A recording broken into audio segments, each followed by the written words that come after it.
Hello, everybody. This is Fatine Grzeski with the My Canada Association. And today with me, I have Member of Parliament David Anderson, who is from Southwest Saskatchewan. And he is amazing. He's been working on freedom of religion, freedom of speech issues really for years from a variety of different angles. And he just tabled a counter motion to the Liberal Party's what people are calling the Islamophobia motion. And so, David, you just tabled a counter motion which was defeated last night in the House of Commons.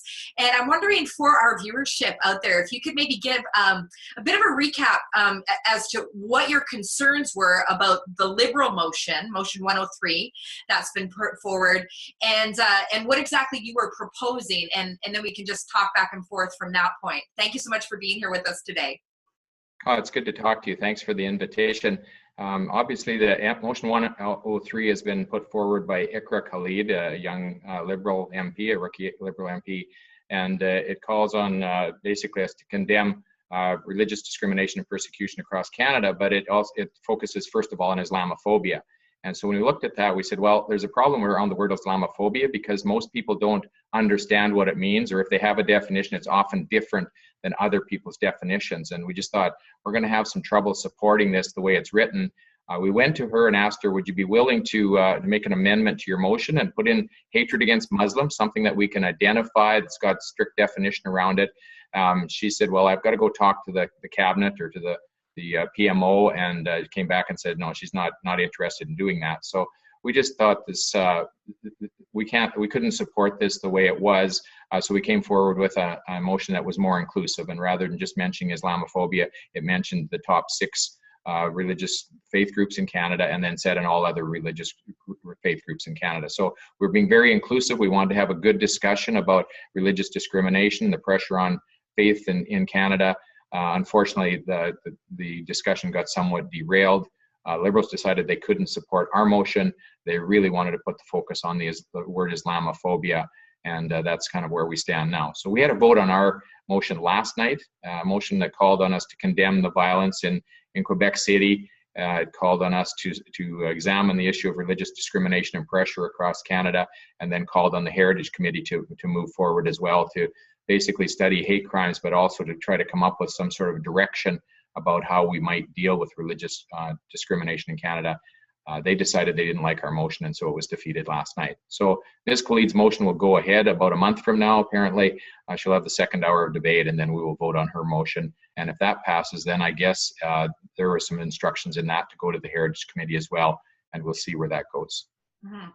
And so from what I can ascertain, the issue that a lot of people have with Motion 103 is sort of the difference between using the word Muslim and using the word Islamophobia, right? Because people say that if the word Islamophobia is in the motion and becomes the focus of a study, then what we're saying is that people are suggesting is that it's wrong to actually speak against a religion as opposed to a hate crime against an individual, right? So if the word Muslim was used, it would have focused more on the rights of the individual, whereas Islamophobia is more about critiquing or perhaps the lack of ability, should this be taken to the extreme, to critique Islam as a religion. Is that correct? Is that one of the main concerns about the verbiage of this?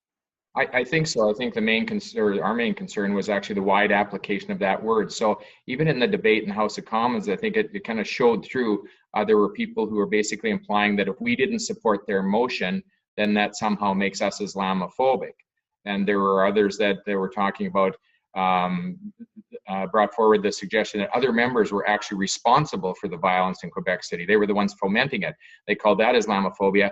And then, of course, those atrocities that took place in Quebec City have been referred to as Islamophobia as well. And so we don't think that it's appropriate to use that one word to cover the entire spectrum of discussion about Islam. We think it's unfair to Canadians. It's unfair, especially to moderate Muslims who are very concerned about the use of this word as well. And so, I mean, it's pretty easy to understand hatred against Muslims. We see that in terms of activity. We can define it. We can really focus on it. We just think that this word, what I said was this word's a conversation stopper, and we need to use a different word if we're going to have a good debate about this. I'm really concerned because I'm not sure that we can have a mature debate in Canada about this issue. I think that kind of the emotions and the discussion that we've heard in the House of Commons sort of indicate that we've got a long ways to go if we're going to have a really good, mature debate about these issues. Mm-hmm. And so the verbiage of the motion that you put forward, like you said, was a lot more inclusive. It was mentioning all religions, right? And of course, we know right now in Canada, freedom of religion is protected in our charter. And so do you have any concern in your heart about the fact that one religion is being singled out, with this motion? I actually saw a study just about a week ago that said that reported hate crimes in Canada, that the group that actually has the most reported hate crimes against them is actually the Jewish community. And the hate crimes against the Jewish community is actually 3 times more than the Muslim community. And I think the Muslim community was second, and then Christians were third. And so can you comment about this singling out of one and not others? Well, I guess our concern is that we want to have a discussion about religious discrimination and religious attitudes in Canada. That would be my goal at the other end of this discussion, is that we've had a capacity to actually discuss these issues. And certainly there's hate crimes against. We see this anti-Semitic activity again on the weekend. There was some vandalism, I think, in Toronto on some people's houses in a synagogue. There was also a mosque in Montreal that was vandalized. So this is not something that's exclusive to one religion. We need to talk about these kinds of things. We've got a group of ideologues around the world who are trying to disrupt the Muslim community as much as they can with their extremist beliefs. And I'm also concerned we've got a small group of people in this country who hate without reason. And we need to make sure that we can talk about both of those extremes and say, look, the majority of people are in the middle here somewhere. They want to get along. They like their neighbors. They want to work with them. And we need to be able to, I don't know about exclude, but we need to be able to talk about those radical elements at both ends and say what you're doing is not acceptable in our culture and in our times. Mm-hmm. Yeah, well put. Now, where do we go from here? So the motion was voted down last night. Now, you had mentioned to me before we went live here that the Conservative caucus is going to have a free vote on motion 103 when it comes up, for vote in a couple weeks here. That's great news that there will be a free vote. Do you know if the Liberal caucus is going to have a free vote? I'm wondering if you could comment on that, and then kind of where we go from here. What can we do in the next couple weeks, and maybe even going forward from that point in your perspective? Well, we do have a free vote, and that's been clear. We made that right from the beginning of our discussion or debate in the House about this, that we're free to vote either way. So we may have people voting on both sides of this issue. I don't know. I, as a critic, I've been fairly clear on my concerns about this. Other Canadians have brought in other concerns, such as some of the freedom of speech issues that they're concerned about. We've heard from our constituents and from some media members that they're concerned about that. I doubt that the Liberals are going to be having a free vote on this. Last night's motion, the one that I brought forward, they voted against it, and it was clear from conversations with some of them that they were whipped, and they were whipped hard. They were expected that they were to be there and to vote against our motion, and the vast majority of them actually did that. So it's up to them how they want to have the debate. The NDP have supported our motion. They've said they're going to support 103 as well. But our party does have a free vote. Members will have to decide how they're going to vote. And we certainly want to hear from our constituents. That's the best kind of gauge that we've got of what the voters in our ridings are thinking. And so, I'd encourage people to contact their MP and let them know, what do you think about this? Let us know how you think we should be voting on this issue. Mm-hmm. So no matter which party your member of parliament is in, you basically would say to Canadians, if you have a concern about this, if you want to see a study done in Parliament that's more inclusive rather than just focusing on the Muslim community, then email your member of Parliament. Is there any, validity in emailing Justin Trudeau directly? Obviously, if the Liberal Party is going to be whipped, there's somebody at the top there that's making that decision. Who should they be contacting in the Liberal Party? I always encourage people to get involved in the political affairs that they're interested in. So certainly they should contact their own MPs, and it never hurts for them to contact the head of the parties and just say, look, we're paying attention to this issue. We're watching what you're doing here. And the Prime Minister's office is in charge of lots of things across this country. They need to hear from Canadians. If they're out of touch with what Canadians believe and what Canadians are thinking, they need to hear that so they can get back on track a little bit more than they are. So we'd argue they should be contacting the PMO in lots of different reasons and lots of different occasions here. But certainly, I think this is an important issue, and we do need to have an important debate.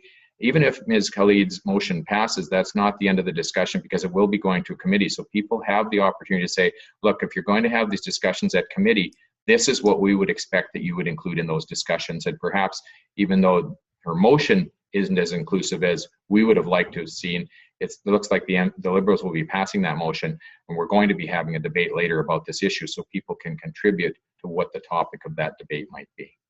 Wonderful. So the hopes is that as Canadians speak up, the conversation might be a little bit more rounded when it comes back to the floor of the House of Commons, potentially. Well, you know, we need to have a discussion about these things in Canada, because we're going to have to decide, are we going to run into some of the problems that we see in other countries around the world? Are we going to be able to discuss these issues ahead of time so that, you know, religious communities feel comfortable in Canada, religious communities are not being discriminated against, and extremism at both ends is being dealt with?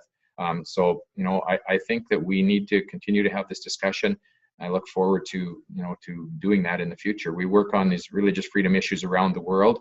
We live in a country, we're very blessed to be here and to be able to have the freedoms that we've got here. We shouldn't take them for granted, and we definitely should not be throwing them away. Mm-hmm. Well, David, thank you so much for taking time with us today. Thank you for your incredible work on this very, very important issue. And please do keep us posted on how we can be a relevant voice, you know, for freedom of religion and all expressions going forward. We appreciate it. Well, this isn't just theoretical. I've got friends, MPs in other countries who are working on these issues, Muslim MPs who are often find themselves threatened just because they dare to speak out against extremism. And I've got a couple of friends who are under police protection because they've spoken out against extremist elements in the Muslim community, and their lives are threatened. So we want to make sure that kind of thing doesn't happen here in Canada. And, you know, we can look at other countries and say, you know, maybe there's some things we can do here that we can avoid some of the problems that they're facing other places. Absolutely. We want to see everybody protected. Well, thank you so much for your time today, David, and we will talk again soon. Good. Thank you. I just appreciate the opportunity to talk to you again, Fakey.